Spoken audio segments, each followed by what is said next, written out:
ମାନେ ଆଜି ଚାଲନ୍ତୁ ବନେଇବା ଗୋଟେ ଭେଜିଟେବୁଲ ପିଠା। ଆପଣମାନେ ଯଦି କେବେ ବନେଇ ନଥିବେ ଥରେ ତ ଟ୍ରାଏ କରିବେ ସାଙ୍ଗମାନେ, ବହୁତ ଟେଷ୍ଟି ଲାଗେ, ନିହାତି ଥରେ ଟ୍ରାଏ କରିବେ।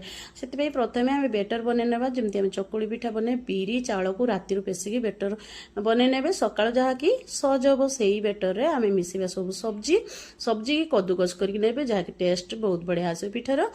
ମୁଁ ସବଜିକି ସବୁ ନେଇଛି, ଆପଣମାନେ ଦେଖିପାରୁଥିବେ ଭିଡ଼ିଓରେ, ତ ଆପଣମାନଙ୍କ ପସନ୍ଦରେ ଆଉ ସବୁ ସବଜି ବି ନେଇପାରିବେ। ଏଠି ଟମାଟୋ ବି କାଟିକି ଗୋଟେ ମାନେ ଛୋଟ ଛୋଟ କରି ଦେଇଛି, ପିଆଜ ଦେଇଛି, ଧନିଆ ପତ୍ର, କଢ଼ି ପତ୍ତା, କଞ୍ଚା ଲଙ୍କା, ଲୁଣ ଦେଇକି ଭଲ ଭାବରେ ଗୋଳେଇ ନେବା। ତାପରେ ଆଉ ଟିକେ ଟେଷ୍ଟ ବଢ଼ିବା ପାଇଁ ମାନେ ପିଠାର ତ ତଡ଼କା ଲଗା, ତଡ଼କାରେ ତେଲ ଦେଇକି ଜିରା ସୋରିଷ କଢ଼ି ପତ୍ତା ଦେଇକି ତାକୁ ଟିକେ ତଡ଼କା ଦେଇକି ଗୋଳେଇ ନେବା ବେଟରରେ ମିଶେଇକି। ତାପରେ 2-3 ମିନିଟ୍ କଭର କରିକି ତାକୁ ରଖିନେବେ।